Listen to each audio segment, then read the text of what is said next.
السلام علیکم دوستو، میں ہوں ڈاکٹر حسن مرتضی اور آپ دیکھ رہے ہیں doctor Hasan Murtaza official. Cold and hot pudding, گرم اور ٹھنڈی ٹکور کب کی جا سکتی ہے اور کیسے کی جا سکتی ہے؟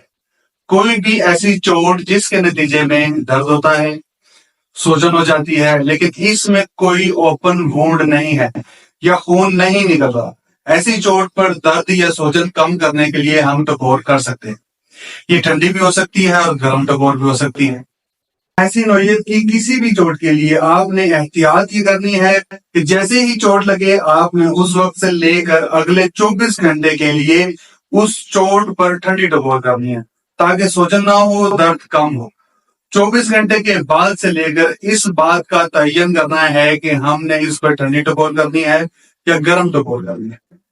اگر یہ چوٹ مسکولر اسپیزم ہے، پٹھے کی وجہ سے لگی ہے یا چک پڑ گئی ہے، تو اس پر 24 گھنٹے کے بعد سے لے کر آن ورڈ آپ نے گرم ٹکور کرنی ہے۔ اس کے علاوہ دیگر جتنی بھی قسم کی چوٹ ہے اس پر آپ ٹھنڈی ٹکور ہی کریں گے، لیکن یہ یاد رہے کہ اس چوٹ کے اوپر اوپن وونڈ نہیں ہونا چاہیے۔ اگر اوپن وونڈ ہے تو اس پر آپ ٹکور نہیں کر سکتے۔ اسی طرح اگر نیل پڑ گیا ہے چوٹ کے نتیجے میں تو بھی اس پر آپ ٹھنڈی ٹکور ہی کریں گے۔ اگر سوجن ہو گئی ہے تو بھی آپ ٹھنڈی ٹکور کریں گے۔ اگر کسی کیڑے نے کاٹ لیا ہے جیسے کہ شہد کی مکھی یا بھیڑ نے کاٹ لیا ہے، اس کی وجہ سے سوجن ہو گئی ہے، پھر بھی ٹھنڈی ٹکور ہی کی جائے گی۔ اگر یہ سوجن یا چوٹ الرجی کی وجہ سے ہے تو بھی اس کی سوجن پر آپ نے ٹھنڈی ٹکور ہی کرنی ہے۔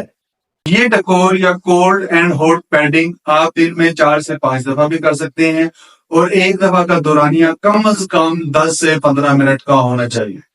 آپ نے ٹکور اسی پیٹرن میں کرنی ہے جس پیٹرن میں نے آپ کو بتائی ہے۔ If you are doing otherwise, then you are doing wrong۔ امید ہے یہ ویڈیو آپ کے لیے مفید رہی ہوگی۔ لائک کریں، سبسکرائب کریں، ملتے ہیں